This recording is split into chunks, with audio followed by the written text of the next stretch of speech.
Hello, my name is Griffin Userman. Welcome to Navigating Australian Business Conduct and Aussie Culture. Australia is one of the smallest continents, yet one of the largest nations on the globe. It also has one of the smallest populations relative to its size in area. 70% of its population also lives in cities. It is one of the most urbanized nations on the globe. The people there are extremely friendly and open.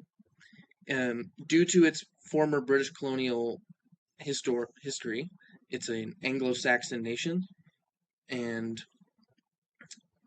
but despite that, it's multicultural with many immigrants from all across the globe coming in, moving in to conduct business.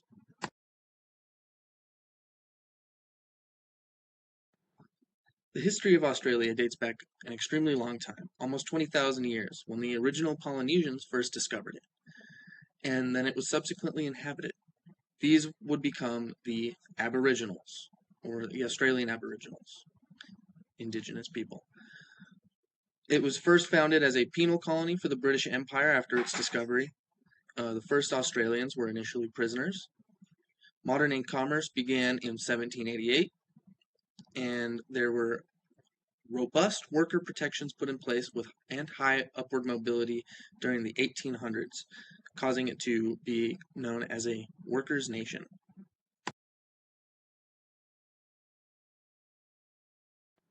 Australia is known as the last of the lands, as it is the last inhabitable continent discovered before Antarctica. It has a wide range of climates. It's tropical in the north, temperate in the south, and it has a extremely arid center known as the outback. It runs off a parliamentary system with a prime minister. Its major industries include agriculture, mining, and manufacturing. It's very multicultural and religiously diverse. Majority of the population speaks English, and it is known as a workers' paradise due to robust workers' protections still in place from long ago.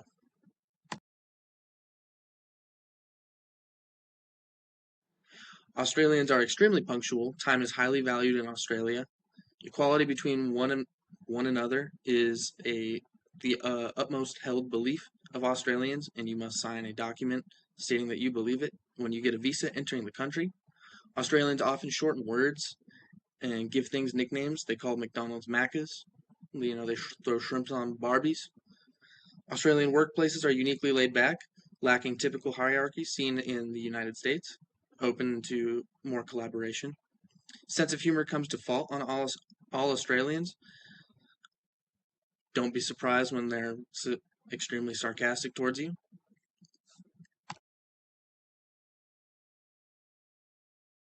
When operating with a small or medium-sized enterprise within Australia, typical communications will go through a managing director.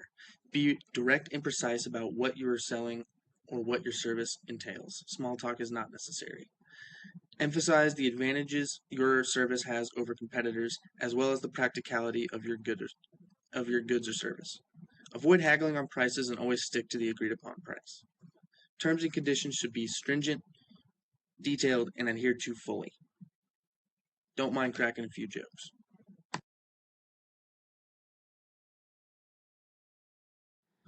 Individuality, freedom, and dignity are some of the most important beliefs held by Australians.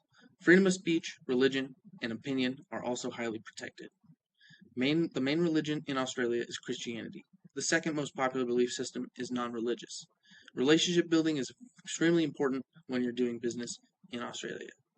Customization and specialization are important as well when you are trying to sell products. So when you're marketing, try to be specific and targeted.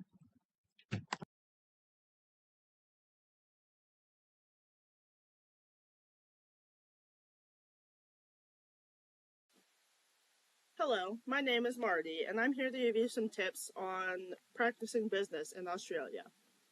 When you think of Australia, you probably picture a place that's laid back and pretty chill, but they actually value timeliness a lot. Being late is considered extremely rude, and it's seen as wasting the time of your associates. It is far better to be early than late, but if something happens and it's unavoidable, you should communicate as quickly as possible. They also value schedules and sticking to them. So if you schedule your meeting for 1 hour, you do well to stay within that time frame. Making an itinerary is also good, but you want to make sure you stick to it as closely as possible.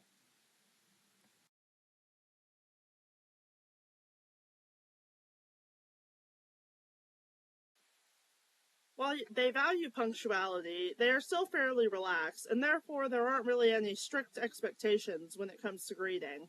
Similar to in America, a firm handshake, eye contact, and a nice smile are the perfect greeting. A pleasant hello is also always appreciated as well. You want to ensure you show everyone the same level of respect in your greeting, as hierarchies are not considered all that important in Australia.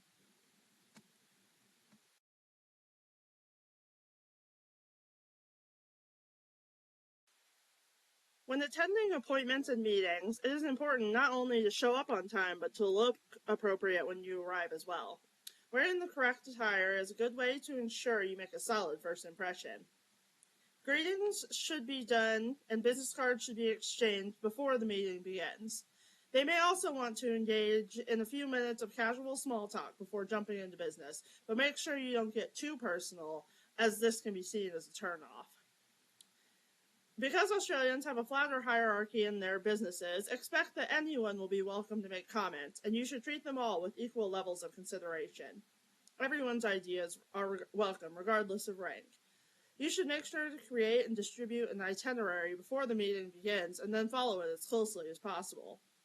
While meetings may seem casual, they are often treated very seriously, so do not underestimate the importance of making appointments.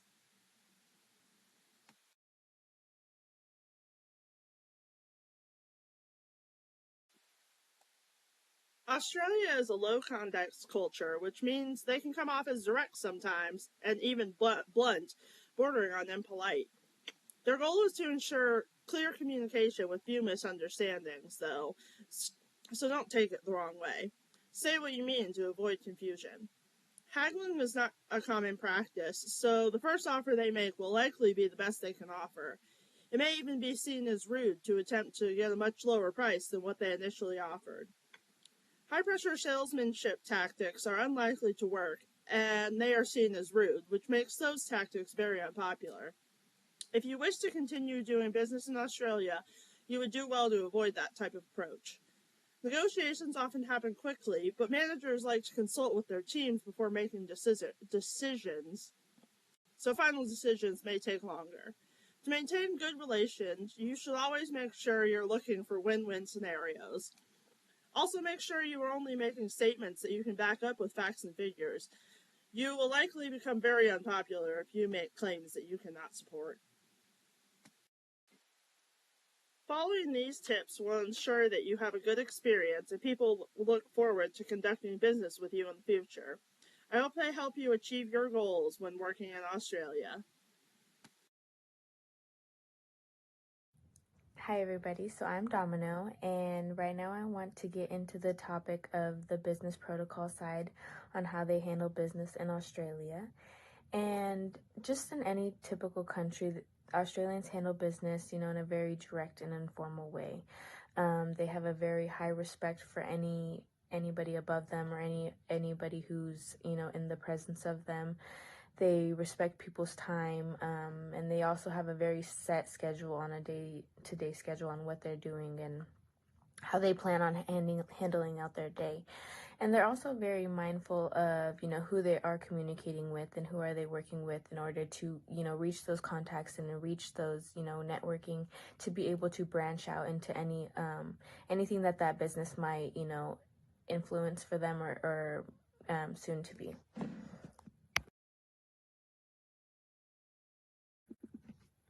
So now I want to get into titles and when it is appropriate to address somebody by their title. And in really any business setting, whether it be a more casual or a more professional setting, you definitely want to give the credibility and the respect where it is deserved. And you wouldn't want to offend somebody, by, I guess, in a sense, lowering their credibility and what they've done to hold and maintain that job title.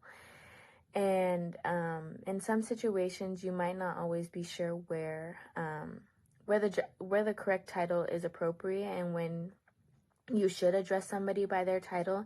And in this situation, it's always respectful and mannerly to just ask. And rather than offending somebody later for not asking, it's also accepted as being courteous on just the thought of you asking and the thought of you being mindful on, the respect for others and the respect on how other people want to be treated.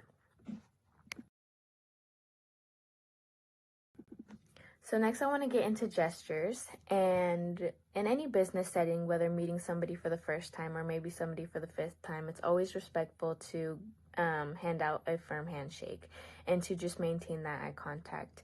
And this always just signifies, trustworthiness, respect, and just the ability to, maintain on a mutual level of, order and just peace, I guess, in a sense. It's always very smart to, in these situations, to keep on smiling, to show that you are in agreement of, what is being said and what is being contributed to the conversation. You wouldn't want to offend somebody by not, I guess, in a sense, thinking that them thinking you're not listening to them or not fully understanding what they're trying to say. And especially if there is that, that language or, that cultural difference, you wouldn't want them to feel disrespected. In Australia, though, definitely some things that you shouldn't be doing is pointing your fingers at people. They definitely see that as a form as disrespect, or even making it seem like you were talking, amongst one another about one another. They definitely have a very self-awareness of personal space. I wouldn't do too much more than, that firm handshake. I would just keep that handshake, and if they would like to, show their gratitude otherwise by a hug, then let them do it. But I wouldn't go as more as, a firm handshake and a firm eye contact, just to keep the respect and the barrier.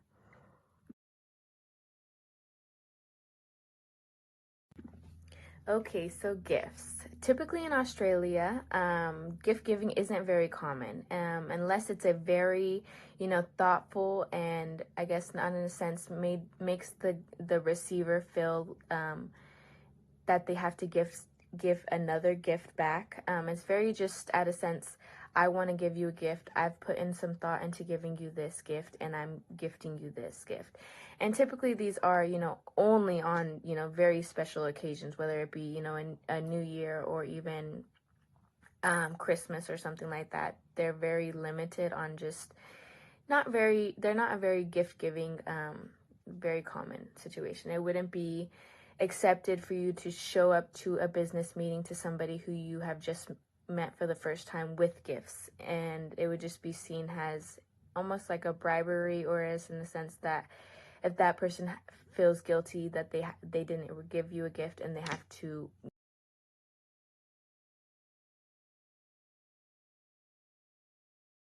Okay, so now lastly, before Ashlyn takes it, I want to get into dress code. And specifically in dress code in Australia, they definitely have a more casual business attire. Definitely depending on where you work, if you definitely work in a more professional setting, you would obviously dress, to where you meet the requirements of your associates and who you are working with. But typically it's a very more casual, standard, shirt, nice slacks, or not shirt, blouse, nice slacks, some closed-toed shoes, making sure that, everything is modern, decent. You wouldn't want to wear anything too flashy. Jewelry is accepted, but definitely don't overbury to make it a distracting or a very noisy thing. In Australia, I did read about casual Fridays, though. Typically in some job settings, not all, but some, they provide their employees with a casual Friday, and this just allows them to dress down a little bit more. So instead of, a more like slacks, you can wear, a nice set of jeans, of course, no holes, making sure that, your shoes are, your toes are covered and everything's, your shoulders aren't being shown. But it just gives that, attentiveness to the appreciation to their employees, and to allow them, they have worked all week, and it just gives them that gratitude on being able to, just dress a little bit more comfortable to work.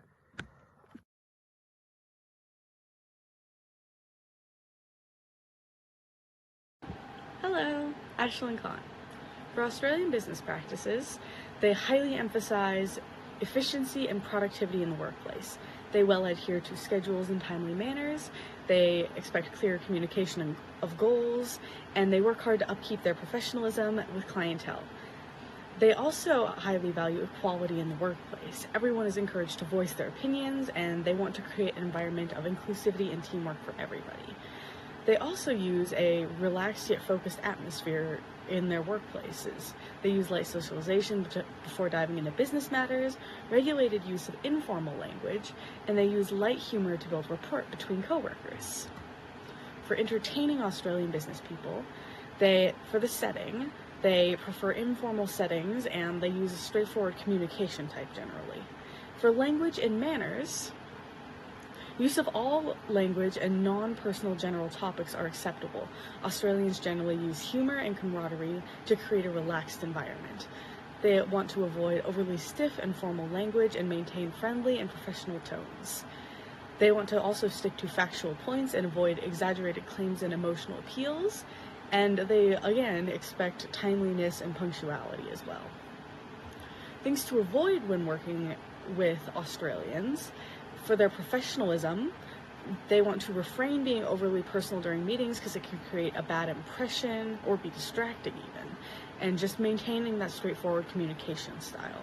For punctuality, again mentioned, they see being late as highly offensive because it shows that you do not value their time. So they expect you to hold a consistent agenda and schedule to create a good impression. For negotiations, you want to avoid high-pressure sales tactics or bargaining over prices. They just want to know the facts and what is reasonable to work with. So being very straightforward again. And for equality, it is very highly valued within Australian business people. So avoiding displays of hierarchy or power that make either one feel inferior or superior. And for our conclusion, Australia's business culture is a unique blend of historical influences and modern practices. Building successful business relationships in Australia requires understanding and respecting cultural history and present-day workplace. From the importance of punctuality to the value placed on equality and directness, many businesses are able to step up and create strong and healthy relationships with Australian businesses. By navigating the details of Australian business culture properly, one can create strong, respectful, and productive connections with Australian business people. Hello, Ashlyn Khan.